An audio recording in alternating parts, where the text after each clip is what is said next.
Hello viewers, graphics স্কুলের পক্ষ থেকে আবারও সবাইকে স্বাগতম। আমি আব্দুল্লাহ রুহানি আছি আপনাদের সাথে। তো আজকের এই পর্বে আমরা নাম্বার নিয়ে আলোচনা করব। তো চলুন শুরু করা যাক। এখানে আমরা আমাদের হোম রিবনের আন্ডারে দেখতে পাচ্ছি এখানে নাম্বার নামে একটি অপশন। আমরা এখানে বেশ কিছু অপশন দেখতে পাচ্ছি, দেখুন general number, currency, account, short date, long date, এখানে অনেকগুলো অপশন দেওয়া আছে। তো এইগুলোর ব্যবহার আমরা আজকে দেখব। তো আমরা দেখুন এখানে যদি কিছু সংখ্যা লিখি, এইভাবে আমরা এখানে 100 লিখলাম, নিচে 200 লেখার পর আমরা এটিকে সিলেক্ট করে যদি এইভাবে ড্র্যাগ করে দিই, দেখুন আমাদের এটি কপি হয়ে গেল।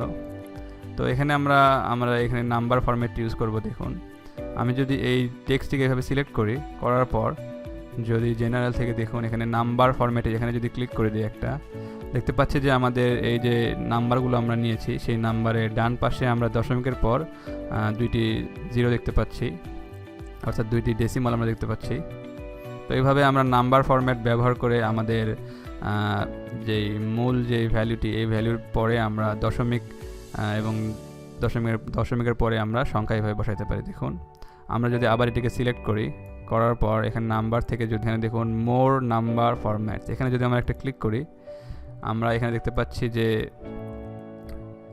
এখানে ডেসিমাল প্লেসেস, দেখুন আমরা ডেসিমাল আমাদের দশমিকের পর আমরা এখানে দুইটি সংখ্যা ইউজ করছি, যার জন্য এখানে দুইটি সংখ্যা আছে।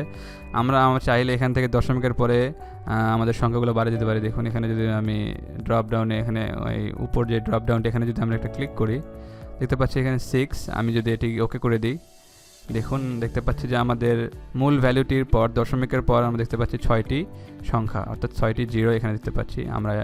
এভাবে আমরা দশমিকের পরে যত খুশি তত এভাবে জিরো নিতে পারি। এভাবে আমরা পুরো কলামটিতে যেভাবে যদি সিলেক্ট করার পর এখানে যদি নাম্বার আমরা ক্লিক করে দিই, তাহলে আমাদের এই যে পুরো কলামটি আমরা সিলেক্ট করলাম, এই পুরো কলামের মধ্যে আমরা যে কোনো জায়গায় যদি কোনো নাম্বার লিখি, দেখুন এখানে আমি 25 লিখলাম। লেখার পরে যদি আমি ইন্টার অথবা কিবোর্ড থেকে ডাউন আরতে একটা ক্লিক করি, দেখতে পাবো যে অটোমেটিক ওই নাম্বারটির পরে দশমিকের পরে সংখ্যা চলে আসবে।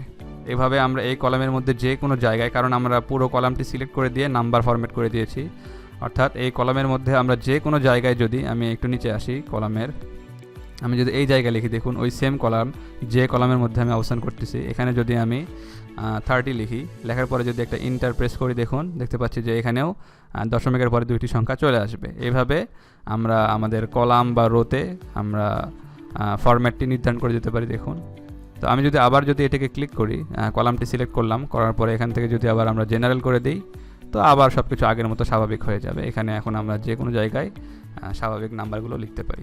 দেখুন তো এই হলো বিষয়। তো এটি হলো নাম্বার ফরম্যাট। তো এখান থেকে আমরা আরও কিছু ফরম্যাট করতে পারি। দেখুন আমরা এটিকে সিলেক্ট করার পরে আমরা এই ড্রপ ডাউনে ক্লিক করার পর এখান থেকে যদি আমরা কারেন্সি করে দিই, দেখুন কি হয়। এখানে কারেন্সি করে দেওয়ার সঙ্গে সঙ্গে আমরা দেখতে পাচ্ছি যে আমাদের যে অ্যামাউন্ট এখানে আছে, যে ভ্যালুটি আছে, তার বাম পাশে আমরা একটি আইকন দেখতে পাচ্ছি, একটি চিহ্ন দেখতে পাচ্ছি, এটি হলো ডলার সাইন। তো এখানে আসলে দেখুন কারেন্সি ফরম্যাট, অর্থাৎ টাকার যে ফরম্যাটটি সেই ফরম্যাটে চলে আসতেছে। তো এটি বাই ডিফল্ট ডলার ফরম্যাট করে দেওয়া থাকে। দেখুন এখানে $400 এখানে আমরা এইভাবে ইউজ করতে পারি। তো আমরা টাকাকে পরিণত করে দিতে পারি। তো সেই জন্য আমরা কী করব, জাস্ট আমরা যে অংশটুকু বা যে এরিয়াটুকু আমাদের প্রয়োজন, অর্থাৎ এই এরিয়ার মধ্যে আমরা এই সাইনটি ইউজ করব, সেই জন্য আমরা ওই এরিয়াটি সিলেক্ট করব। আমরা পুরো কলামটি সিলেক্ট করতে পারি। আমি পুরো কলামটি সিলেক্ট করার পরে আমি এখান থেকে দেখুন মোর নাম্বার ফরম্যাটস, এখানে যদি একটা ক্লিক করি, এখান থেকে কারেন্সি, দেখুন কারেন্সিতে ক্লিক করার পর এখানে সিম্বল নামে একটা অপশন দেখতে পাচ্ছি। আমরা এই ড্রপ ডাউনে ক্লিক করার পর এখানে আমাদের বাংলাদেশি যে টাকাটি, এটিকে আমাদের সিলেক্ট করে দিতে হবে।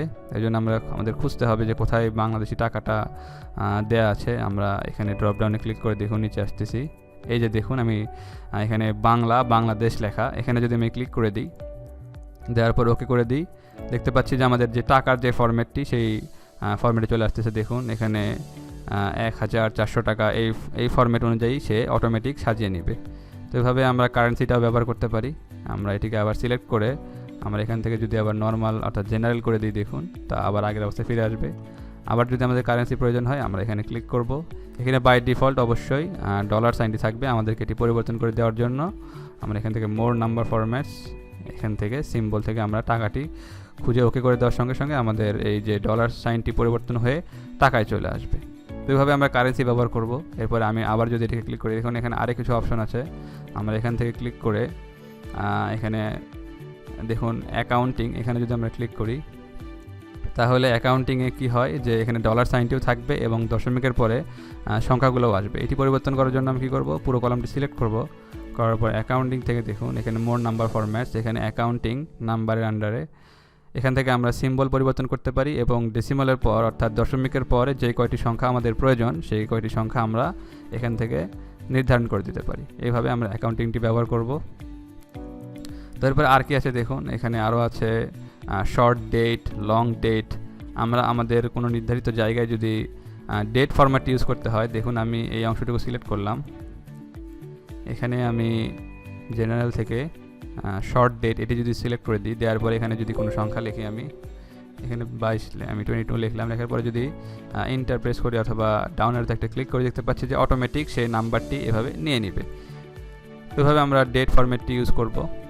এরপরে আরও আছে এখানে লং ডেট, টাইম, আমাদের সময়ের যে ফরম্যাটটি, এখানে টাইম যদি আমরা ক্লিক করি, করার পরে যে কোনো একটা সংখ্যা লেখার পরে যদি আমি ইন্টার অথবা ডাউনারতে ক্লিক করি, দেখুন দেখতে পাচ্ছি যে অটোমেটিক সে সময়টিকে ধরে নেবে এইভাবে। তো এরপরে আরও এখানে পার্সেন্টেজ আছে, দেখুন আমি এখানে এই কলামটিকে আবার সিলেক্ট করলাম, করার পরে এখান থেকে জেনারেল করে দিলাম। করে দেওয়ার পরে আমি এখান থেকেও আমি সিলেক্ট করে দিতে পারি। দেখুন পার্সেন্ট, এখানে যদি ক্লিক করে দিই দেখতে পাচ্ছি যে আমাদের প্রত্যেকটি ভ্যালু, এই ভ্যালুয়ের একদম শেষে অর্থাৎ ডানে আমরা এই পার্সেন্টেজ চিহ্নটি দেখতে পাবো।